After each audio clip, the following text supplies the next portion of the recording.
Hi friends, welcome back to SPK English Academy.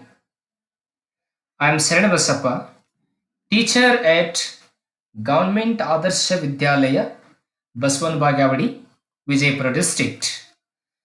In today's video, I am going to discuss the conditional clauses or if clause.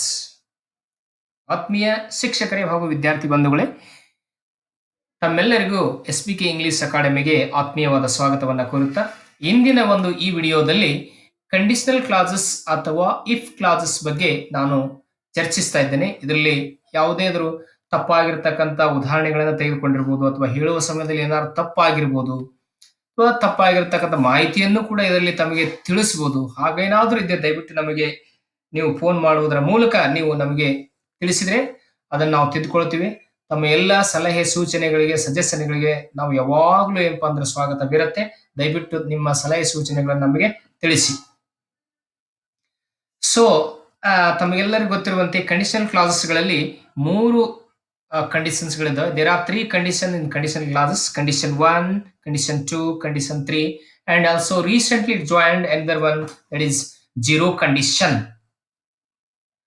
So ನಾವು have to discuss. ಈಗ ನಾವು ಒಂದೊಂದಾಗಿ ಆ conditions ಗಳನ್ನ ನೋಡುತ್ತಾ ಹೋಗೋಣ. ನೋಡಿ, ಅದಕ್ಕಿಂತ ಮುಂಚೆ before we going to the conditions, so just you have to look at what to mean by conditional clause or if clause. What is the usage? Where do we use these conditional clauses or if clauses? What is the necessary of conditional clauses using in English language or English grammar? See the meaning of conditional clauses. Conditional sentences are sentences that express one thing contingent on something else. ನೋಡಿ, conditional ಕ್ಲಾಸಸ್ಗಳು ಏನನ್ನ express ಮಾಡ್ತವೆ ಅಂತಂದ್ರೆ ನಿಶ್ಚಲವಾಗಿರ್ತಕ್ಕಂಥ ಒಂದು ವಸ್ತುವಿನ ಬಗ್ಗೆ ಹೇಳ್ತವೆ. ಹಾಗೆ ನೋಡಿ, ಒಂದು ಎಕ್ಸಾಂಪಲ್ ಇದೆ ಇಲ್ಲಿ. If it rains the picnic will be cancelled. For example, if it rains the picnic will be cancelled ಒಂದು ಕಂಡೀಷನ್ ಇದೆ.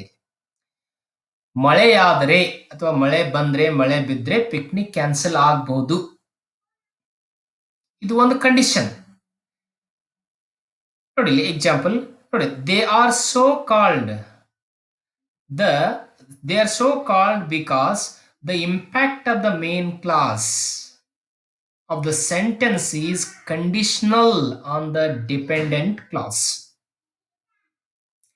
ಈ ಕ್ಲಾಸ್ಗಳನ್ನ ನಾವು ಕಂಡೀಷನಲ್ ಕ್ಲಾಸ್ ಅಂತ ಯಾಕೆ ಕರಿತೇವೆ ಅಂತಂದ್ರೆ, ಇಲ್ಲಿ ಈ ಮೇನ್ ಕ್ಲಾಸ್ ಅದ ಇಂಪ್ಯಾಕ್ಟ್, ಆ ಸೆಂಟೆನ್ಸ್ ನಲ್ಲಿ ಇರ್ತಕ್ಕಂಥ ಮೇನ್ ಕ್ಲಾಸ್ ಅದ ಪ್ರಭಾವ, ಇನ್ಫ್ಲುಯೆನ್ಸ್ ಏನಾಗಿರ್ತದೆ ಅಂದ್ರೆ ಅದು ಕಂಡೀಷನಲ್ ಆಗಿರ್ತದೆ. ಎದ್ರ ಮೇಲೆ? ಡಿಪೆಂಡೆಂಟ್ ಕ್ಲಾಸ್ ಮೇಲೆ ಅಥವಾ ಸಬಾರ್ಡಿನೇಟ್ ಕ್ಲಾಸ್ ಮೇಲೆ ಅದು ಕಂಡೀಷನ್ ಇರೋದ್ರಿಂದ ಇದನ್ನ ನಾವು ಕಂಡೀಷನಲ್ ಕ್ಲಾಸ್ ಅಂತ ಕರಿತೇವೆ. ನಿಮಗೆ ತಿಳಿದುಕೊಂಡಿದ್ದೀರಾ, ಗೊತ್ತಿದ್ರೆ ಅಂತ ತಿಳ್ಕೊಂಡಿದ್ದೇನೆ. Main clause, principal clause or independent clause. Main clause, principal clause or independent clause ಇವೆಲ್ಲವೂ ಕೂಡ ಒಂದೇ. ಬೇರೆ ಬೇರೆ ಗ್ರಾಮರ್ ಪುಸ್ತಕಗಳಲ್ಲಿ ಬೇರೆ ಬೇರೆ ಒಂದು ಹೆಸರನ್ನ ಅವರು ಬಳಸಿದ್ದಾರೆ. ಇವೆಲ್ಲವೂ ಕೂಡ ಒಂದೇ. ಹಾಗೆ ಡಿಪೆಂಡೆಂಟ್ ಕ್ಲಾಸ್ ಮತ್ತು ಸಬಾರ್ಡಿನೇಟಿಂಗ್ ಕ್ಲಾಸ್ ಅಂದ್ರೂ ಕೂಡ ಒಂದೇ.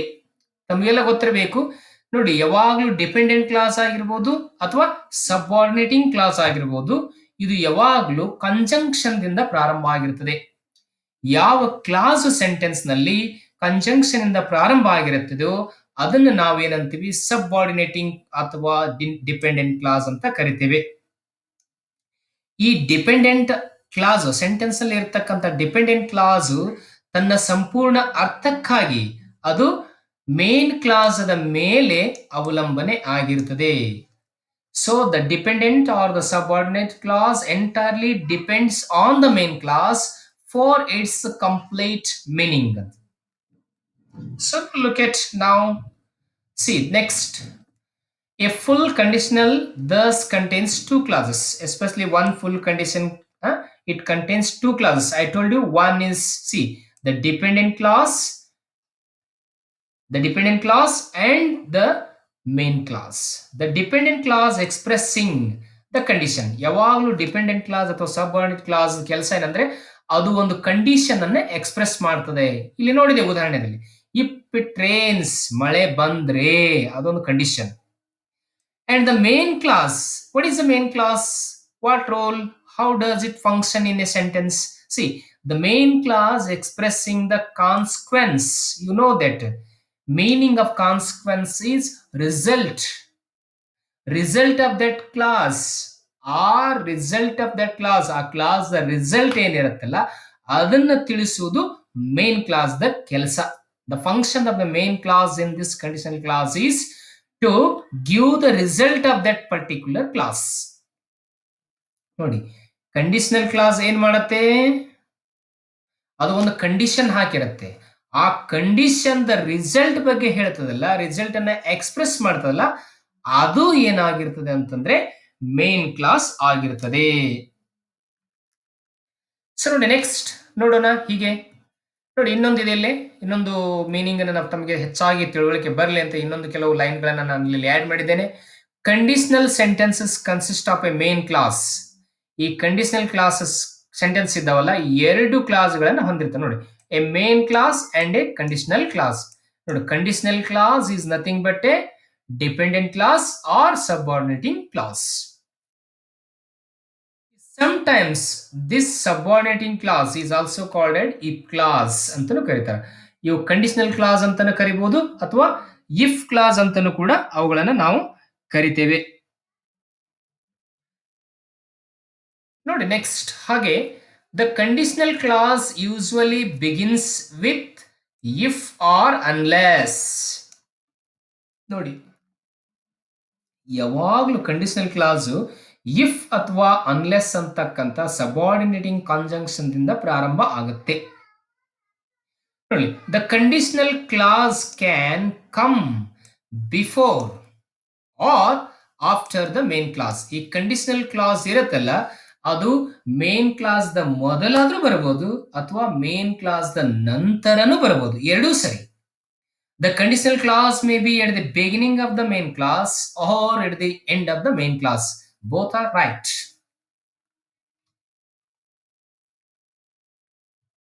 See, I told you before that in conditional clauses there are three conditions. ನಾನು ಹೇಳಿದ್ದೇನೆ ಕಂಡೀಷನಲ್ ಕ್ಲಾಸ್ಗಳಲ್ಲಿ ಮೂರು ಕಂಡೀಷನ್ಸ್ಗಳು ಅದರಲ್ಲಿ ಬರುತ್ತದೆ ಅಂತ ಹೇಗಿಸಿ.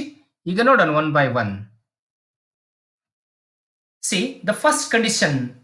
What is the first condition? ಮೊದಲನೇ ಕಂಡೀಷನ್ ಏನ್ ಹೇಳುತ್ತೆ, ಹೇಗಿರುತ್ತೆ ಮೊದಲನೇ ಕಂಡೀಷನ್ ನೋಡೋಣ. C, condition number 1. what does it? This is called as probable or open condition. ನಾವು ಇದನ್ನ probable condition or open condition ಅಂತ ಕರಿತೇವೆ. ಕಂಡೀಷನ್ ನಂಬರ್ 1 ಅನ್ನ ಈ ರೀತಿಯಾಗಿ ಕರಿತೇವೆ. ಬಟ್ ಈ ಓಪನ್ ಕಂಡೀಷನ್ ಅಲ್ಲಿ ಅಥವಾ ಕಂಡೀಷನ್ ನಂಬರ್ 1 ದಲ್ಲಿ ಏನಿರುತ್ತೆ ಅಂದ್ರೆ possible to fulfil. In condition number 1 is possible to fulfil. ನಾವು ಈ ಕಂಡೀಷನ್ ನಂಬರ್ 1 ನಲ್ಲಿ ನಾವು ಫುಲ್ಫಿಲ್ ಮಾಡ್ಕೋಬಹುದು, ಅದನ್ನ ಸಾಧಾರಪಡಿಸಬಹುದು ಅಂತ ನೋಡಿ. ಹಾ, ಹೀಗೆ ಬರ್ತದೆ. This is the pattern of that conditional class are the first condition is very very important to you. If you remember this pattern of the first condition class, you will definitely change into other conditions. See, pattern. What is the pattern of the first condition? See, if plus verb 1 ಇಲ್ಲಿ subject ಇರುತ್ತೆ common. if plus verb 1 ಇಲ್ಲಿ ಇದ್ರೆ, if class ಅಲ್ಲಿ ಇದ್ರೆ, ಈ condition number 1 ಅಲ್ಲಿ ಎರಡನೇ main clause ಅಲ್ಲಿ ಏನಿರುತ್ತೆ ಅಂತಂದ್ರೆ ಅಲ್ಲಿ ವಿಲ್ ಪ್ಲಸ್ ವರ್ಬ್ 1 ಇರುತ್ತೆ. This is the pattern of the first condition. This is the sentence pattern of the first condition. If plus verb 1 ಇದ್ರೆ ಇಲ್ಲಿ ವಿಲ್ ಪ್ಲಸ್ ವರ್ಬ್ 1 ಇರುತ್ತೆ. ನೋಡಿ ಉದಾಹರಣೆನ. Look at the example here. See the example. So, if you go out in the rain, ನೀನು ಮಳೆಯಲ್ಲಿ ಹೊರಗಡೆ ಹೋದರೆ, condition ಹೋದರೆ ಏನಾಗುತ್ತೆ? You will get wet. ನೋಡಿ, you will get wet. ನೋಡಿ, as per the pattern, will is here and the first verb 1 get. So get is used as a verb here. So this is verb 1. ಇಲ್ಲಿ ನೋಡಿ, if ಇದೆಯಾ first condition ಅಲ್ಲಿ, ಹಾಗೆ ಕೂಡ verb 1 go ಅಂತಕ್ಕಂಥದ್ದು verb 1 ಇದೆ. ಇಲ್ಲಿ ವರ್ಬ್ 1 ಬಂದ್ರೆ ಕಂಡೀಷನಲ್ ದಲ್ಲಿ ಇಲ್ಲಿ ವಿಲ್ ಪ್ಲಸ್ ವರ್ಬ್ 1 ಇರುತ್ತೆ. ಅದರಲ್ಲಿ ಮೇನ್ ಕ್ಲಾಸ್ ಅಲ್ಲಿ this is the pattern of the first condition. ಇದು ಉದಾಹರಣೆ. If you go out in the rain you will get wet. ನೀನು ಮಳೆಯಲ್ಲಿ ಹೊರಗಡೆ ಹೋದ್ರೆ ತೊಯ್ಸ್ಕೊಳ್ತೀಯ ಅಂತ ಅಷ್ಟೇ. ನೋಡಿ ನೋಡಿ ಇಲ್ಲಿ ಇನ್ನೊಂದು ಬಹಳಷ್ಟು ಈಸಿ ಆಗಿರ್ತಕ್ಕಂಥ ಕ್ಲೂ ಅನ್ನ ನಾನು ನಿಮಗೆ ಕೊಡ್ತೀನಿ. I am giving you very easy clue to identify the first condition. So see here. In the first condition, that in the if clause or a subordinate clause is in simple present tense. ಅದು simple present tense ಅಲ್ಲಿ ಇರುತ್ತೆ. ನೋಡಿ, you go simple present tense. ಇಲ್ಲಿ principal clause or main clause ಎಲ್ಲಿ ಇರುತ್ತೆ ಅಂತಂದ್ರೆ simple future use ಮಾಡಿರ್ತಾರೆ. You will get ಅಂತಂದ್ರೆ simple future ತೋರಿಸುತ್ತೆ. ಇದು simple future time ತೋರಿಸುತ್ತೆ, ಇದು present time ತೋರಿಸುತ್ತೆ. ಇದು ವ್ಯತ್ಯಾಸ. ಗೊತ್ತಾಗಿದೆ ಅಂತ ಅಂದ್ಕೊಡ್ತೇನೆ. ಈ ರೀತಿಯಾಗಿ ನೋಡಿದಾಗ ಈಸಿಯಾಗಿ ಗೊತ್ತಾಗಬಹುದು. If plus verb one, will plus verb one, ಹಾಗೆ ಇಲ್ಲಿ ಎಕ್ಸಾಂಪಲ್ ಕೂಡ ನಾವು ನೋಡ್ತಾ ಇದ್ದೇವೆ. ಹಾಗೆ ಕೂಡ ಇದೆ ಫಸ್ಟ್ ಇಲ್ಲಿ ಇಫ್ ಕ್ಲಾಸ್ ಅಲ್ಲಿ ಏನಿರುತ್ತೆ, simple present tense, nature of the tense simple present tense ಇರುತ್ತೆ. ಹಾಗೆ ಪ್ರಿನ್ಸಿಪಲ್ ಅಥವಾ ಮೇನ್ ಕ್ಲಾಸ್ ಅಲ್ಲಿ nature of the tense future time ಇರುತ್ತೆ, ಫ್ಯೂಚರ್ ಟೆನ್ಸ್ ಇರುತ್ತೆ. ವಿಲ್ ಗೆಟ್ ಇದೆ, ಇಲ್ಲಿ ವಿಲ್ ಪ್ಲಸ್ ವಿ ಒನ್ ಇದೆ. ಹೋಗೋಣ, ನಾನು ತಿಳಿದುಕೊಂಡಿದ್ದೇನೆ ಅಂತ ತಿಳ್ಕೊಂಡಿದ್ದೇನೆ. ಕೆಲವು ಎಕ್ಸಾಂಪಲ್ ನೋಡೋಣ ಕಂಡೀಷನ್ಸ್ ಗೆ, ಮತ್ತೆ ಬೇರೆ ಬೇರೆ ಎಕ್ಸಾಂಪಲ್ ಗಳನ್ನ ನೋಡಿ. So I have given 3 examples for the first condition. Read the example. If you touch a live wire, so you will get a shock. ನಾವು ಲೈವ್ ವೈರ್ ಆಗಿ ಕರೆಂಟ್ ಇರ್ತಕ್ಕಂಥ ವೈರ್ಗೆ ಟಚ್ ಮಾಡಿದ್ರೆ ಅಂತ ಶಾಕ್ ಆಗುತ್ತೆ. ನೋಡಿ, if you read this book you will learn grammar. You will learn grammar. ಈ ಪುಸ್ತಕವನ್ನು ಓದಿದ್ರೆ ನೀನು ಗ್ರಾಮರ್ ಇಂಗ್ಲಿಷ್ ಗ್ರಾಮರ್ ಅದು ಗ್ರಾಮರ್ ಕಲಿತೀಯ. ಇಫ್ ಹಿ ಗೋಸ್ ಫಾಸ್ಟ್, ಅವನು ಬೇಗ ಬೇಗ ಓಡಿ ಹೋದ್ರೆ he will catch the bus.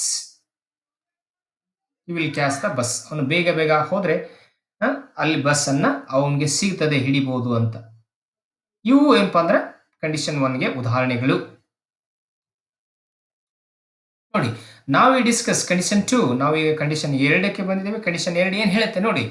Condition 2, condition number 2, improbable condition or hypothetical condition. This second condition is called as improbable condition or hypothetical condition. So what it says, the function of the condition 2 is theoretically possible to fulfill. ಇದು theoretically possible ಆಗಿರುತ್ತೆ. ಒಂದೇ condition ತರ ನಾವು ಅದನ್ನ fulfil ಮಾಡ್ಕೊಳ್ಳಿಕ್ಕೆ ಆಗೋದಿಲ್ಲ. See examples. See, before going to see the examples, you see the pattern of the second condition sentence clause. See, if ಇರತ್ತೆ, ಇಲ್ಲಿ ವರ್ಬ್ 2 ಇರುತ್ತೆ. ಅಲ್ಲಿ ಏನಿರುತ್ತೆ, ಇಫ್ ಪ್ಲಸ್ ವರ್ಬ್ 1 ಇರ್ತಿತ್ತು ಇಫ್ ಕ್ಲಾಸ್ ಅಲ್ಲಿ. ಇಲ್ಲಿ ಇಫ್ ಪ್ಲಸ್ ವರ್ಬ್ 2 ಇದೆ. ಹಾಗೆ ಇಲ್ಲಿ ಇಫ್ ಪ್ಲಸ್ ವರ್ಬ್ 2 ಇದ್ರೆ ಇಲ್ಲಿ ಸೆಕೆಂಡ್ ಮೇನ್ ಕ್ಲಾಸ್ ಅಲ್ಲಿ ಏನಿರುತ್ತೆ ಅಂದ್ರೆ ಕಂಡೀಷನ್ 2 ದಲ್ಲಿ ವುಡ್ ಪ್ಲಸ್ ವರ್ಬ್ 1. ನಿಮಗೆ ಗೊತ್ತಿರೋ ವುಡ್ ಇದ್ದ ಯಾವಾಗಲೂ ವರ್ಬ್ 1 ಇರುತ್ತೆ. So this is the pattern of the condition 2. Example, look at the examples here. See, if a ghost appeared, we would get frightened. ನೋಡಿ, if a ghost appeared, ನೋಡಿ, see ghost appear ಆದ್ರೆ, ghost ಕಂಡ್ರೆ ಅಂದ್ರೆ ಇಲ್ಲಿ ಒಂದು ವೇಳೆ ನಾವೇನಾಗುತ್ತೆ, if a ghost appeared, ಇಲ್ಲಿ ಏನಾದ್ರೂ ಗೋಸ್ಟ್ ಕಂಡಿದ್ರೆ ನಾವೇನಾಗಿರ್ತಿದ್ವಿ, ನಮಗೂ ಹೆದರಿರ್ತಿದ್ದೀವಿ ಅಂತ. ಒಂದ್ ವೇಳೆ ಇಲ್ಲಿ ಗೋಸ್ಟ್ ಕಂಡಿದ್ರೆ ನಾವು ಹೆದರಿರುತ್ತಿದ್ದೇವೆ, ಅದು ಕಂಡೀಷನ್. ನೋಡಿ, ಅದು ಫಸ್ಟ್ ಇಫ್ ಕ್ಲಾಸ್ ಯಾವ tense, nature of the tense ಏನಿರುತ್ತೆ, ಸಿಂಪಲ್ ಪಾಸ್ಟ್ ಇರುತ್ತೆ. ವರ್ಬ್ 2 ಇದೆ, ಅಪಿಯರ್ ಇದೆ. ಇಲ್ಲಿ ನೋಡಿ, ಸಿಂಪಲ್ ಪಾಸ್ಟ್ ಇದ್ರೆ ಇಲ್ಲಿ ಕಂಡೀಷನಲ್ ಪಾಸ್ಟ್ ಇರುತ್ತೆ, ಅದು ವುಡ್. ಈ ರೀತಿಯಾಗಿ ಈ ಸೆಂಟೆನ್ಸ್ ಪ್ಯಾಟರ್ನ್ ಕೂಡ ಇಲ್ಲಿ ಇರುತ್ತೆ ಕಂಡೀಷನ್ 2 ದಲ್ಲಿ. So this is the condition 2 sentence pattern. Now to look at some sentences. Examples. See condition 2, 1 number. If I were a bird, I would fly to you. This is example for second condition. If I were a bird, I would fly to you. Second one. If I won a lottery, I would buy a luxurious car. ನೋಡಿ, ನಾನು ಒಂದು ವೇಳೆ lottery ಗೆದ್ದಿದ್ರೆ ನಾನು ಏನ್ ಮಾಡಿರ್ತಿದ್ದೆ, ಬಹಳ ಐಷಾರಾಮಿ ಆಗಿರ್ತಕ್ಕಂಥ ಕಾರನ್ನ ಕೊಂಡ್ಕೊಂಡಿರ್ತಿದ್ದೆ. ನೋಡಿ, ನಾನು ಒಂದ್ ವೇಳೆ ಪಕ್ಷಿಯಾಗಿದ್ದರೆ ನಿನ್ನ ಹತ್ರ ಹಾರಿ ಬಂದಿರ್ತಿದ್ದೆ. ನಾನು ಒಂದ್ ವೇಳೆ ಪಕ್ಷಿ ಆಗಿದ್ದರೆ ನಿನ್ನ ಹತ್ತಿರ ಹಾರಿ ಬರ್ತಿದ್ದೆ, ನಿನ್ನಲ್ಲಿಗೆ ಹಾರಿರ್ತಿದ್ದೆ ಅಂತ. ನೆಕ್ಸ್ಟ್ ಎಕ್ಸಾಂಪಲ್ ನೋಡಿ, if I var your boss, ನಾನು ಒಂದ್ ವೇಳೆ ನಿಮ್ ಬಾಸ್ ಆಗಿದ್ರೆ, ನಿಮ್ ಮಾಲೀಕನಾಗಿದ್ರೆ, ಮಾಸ್ಟರ್ ಆಗಿದ್ರೆ ಏನ್ ಮಾಡ್ತಿದ್ದೆ? I would support your proposal, ನೀನ್ ಮಾಡಿರ್ತಕ್ಕಂಥ ಪ್ರಪೋಸಲ್ ಸಪೋರ್ಟ್ ಮಾಡಿರ್ತಿದ್ದೆ ಅಂತ ಹೇಳ್ತಾನೆ. ನೋಡಿ condition number 3, look at the condition number 3. What does condition number 3 says? See condition 3, impossible condition or impossible to fulfill. So in the third condition it is impossible to fulfil, ಇಲ್ಲಿ ನಾವು fulfil ಮಾಡಿಕೊಳ್ಳಿಕ್ಕೆ ಸಾಧ್ಯನೇ ಇಲ್ಲ ಅಂತ ಹೇಳ್ತದೆ condition. ನೋಡಿ, what is the sentence, what is the pattern of the third condition? If plus had plus verb 3, if plus verb, if plus had plus verb 3 ಇರುತ್ತೆ.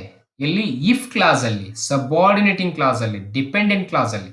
ಆದ್ರೆ ಇಲ್ಲಿ ಏನಿರುತ್ತೆ? ಮೇನ್ ಕ್ಲಾಸ್ ಅಲ್ಲಿ ಏನಿರುತ್ತೆ? Would plus have plus verb 3 ಇರುತ್ತೆ. ನೋಡಿ, ಎರಡೂದಲ್ಲಿ subordinating clause ಮತ್ತು ಮೇನ್ ಕ್ಲಾಸ್ ಅಲ್ಲಿ ಇಲ್ಲಿ ಏನಿರುತ್ತೆ? Third condition verb form third ಇರುತ್ತೆ. ಯಾಕಂದ್ರೆ ಇಲ್ಲಿ ಸಬಾರ್ಡಿನೇಟಿಂಗ್ ದಲ್ಲಿ ಹ್ಯಾಡ್ ಬಂದಿದೆ, ಅದೇ ರೀತಿಯಾಗಿ ಇಲ್ಲಿ ಮೇನ್ ಕ್ಲಾಸ್ ಅಲ್ಲಿ ಹ್ಯಾವ್ ಬಂದಿದೆ. ಅದಕ್ಕಾಗಿ ವರ್ಬ್ ಫಾರ್ಮ್ ಎರಡು ಥರ್ಡ್ ಇರುತ್ತೆ. ಇಲ್ಲಿ ವರ್ಡ್ ಪಾಸ್ಟ್ ಪಾರ್ಟಿಸಿಪಲ್ ಇರುತ್ತೆ. ನೋಡಿ, ಲುಕ್ ಎಟ್ ದ ಎಕ್ಸಾಂಪಲ್ ನೋಡೋಣ.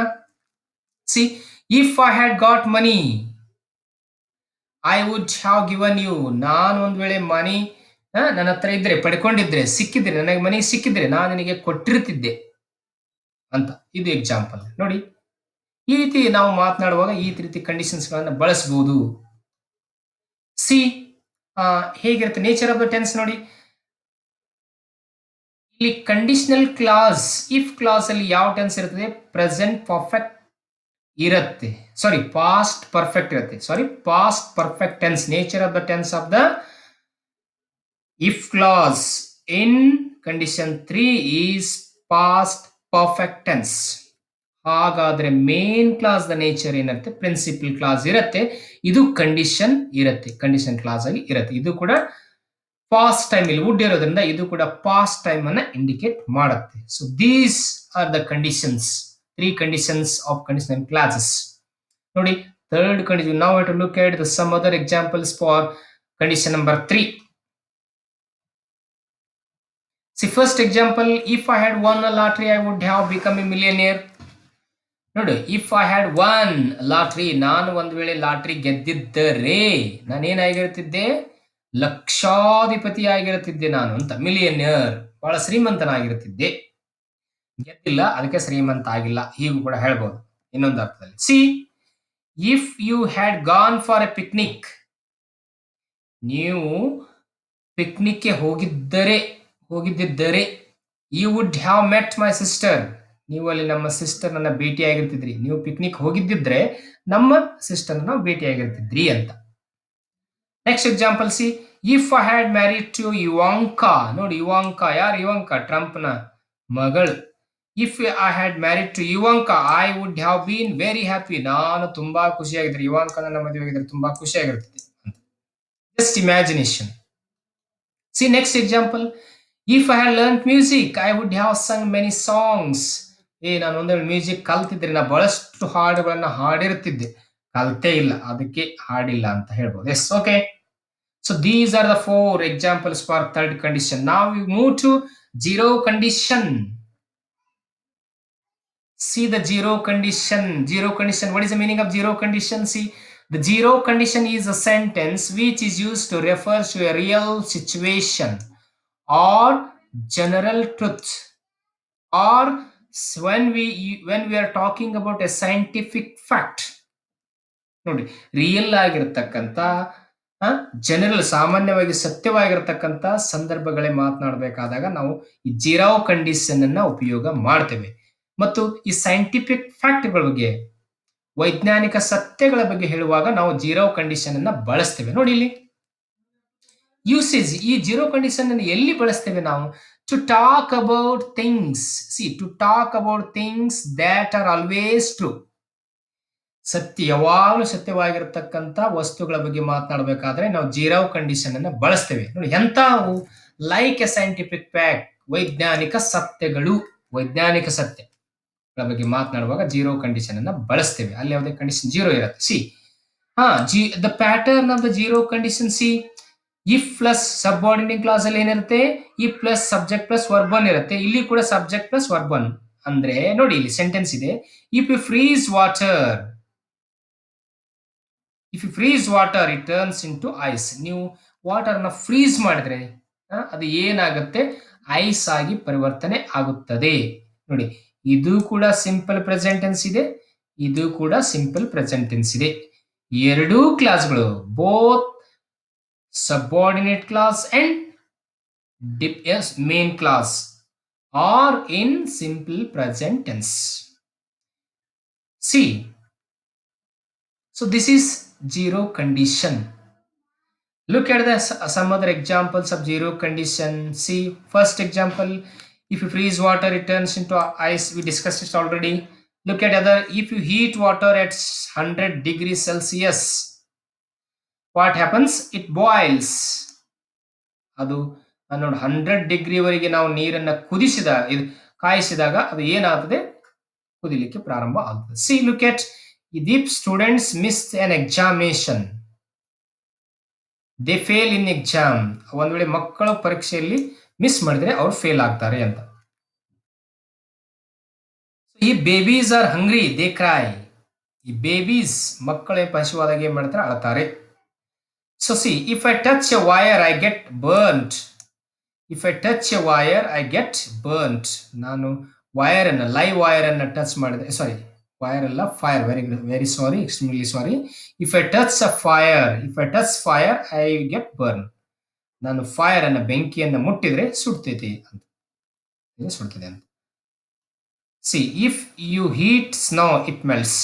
ನೀವು ಸ್ನೋ ಅನ್ನ ಹೀಟ್ ಮಾಡಿದ್ರೆ ಅಥವಾ ಬಿಸಿಲಲ್ಲಿ ಹಾಕಿದ್ರೆ ಅದೇನಾಗುತ್ತೆ, ಆಟೋಮೆಟಿಕಲಿ ಮೆಲ್ಟ್ ಆಗುತ್ತೆ, ಕರಗತ್ತೆ. ಮೆಲ್ಟ್ ಅಂದ್ರೆ ಕರಗತ್ತೆ. ಇವೆಲ್ಲ ಏನಪ್ಪಾ ಅಂದ್ರೆ ಸೈಂಟಿಫಿಕ್ ಆಗಿರ್ತಕ್ಕಂಥ ಸತ್ಯಗಳು, ವೈಜ್ಞಾನಿಕ ಸತ್ಯಗಳು. ಇನ್ನು ಫಾರ್ ಎಕ್ಸಾಂಪಲ್ ಅಂದ್ರೆ if you stop breathing you will die. ನೀವು ಉಸಿರಾಡೋದನ್ನ ನಿಲ್ಲಿಸಿದ್ರೆ ನೀವು ಏನಾಗ್ತೀರಾ, ಡೈ ಆಗ್ತೀರಾ, ಸಾಯ್ತೀರಾ. ಇವು ಕೂಡ ನ್ಯಾಚುರಲ್ ಆಗಿರ್ತಕ್ಕಂಥ ಕೆಲವು ಸತ್ಯಗಳು. ಸೊ ಇಲ್ಲಿವರೆಗೆ ನಾವು ಕಂಡೀಷನಲ್ ಕ್ಲಾಸ್ಗಳನ್ನ ಡಿಸ್ಕಸ್ ಮಾಡಿದ್ವಿ. ಇದರಲ್ಲಿ ಏನಾದ್ರು ತಪ್ಪುಗಳಾಗಿದ್ರೆ ದಯವಿಟ್ಟು ನಮಗೆ ತಿಳಿಸಿ, ಹೇಗಿದೆ ಅಂತ ತಿಳಿಸಿ. ತಮ್ಮ ಎಲ್ಲ ಸಲಹೆ ಸೂಚನೆಗಳನ್ನು ನಾವು ಯಾವಾಗಲೂ ಸ್ವಾಗತವನ್ನ ಕೋರ್ತೇವೆ. Okay, so now I'm ending this conditional clause video and I will come with next video on the next day. ಅಲ್ಲಿವರೆಗೂ bye, good night. Thank you for watching this video. Please share your friends, yeah, and also others. Please like the videos, comment on for the improvement of the videos. So this is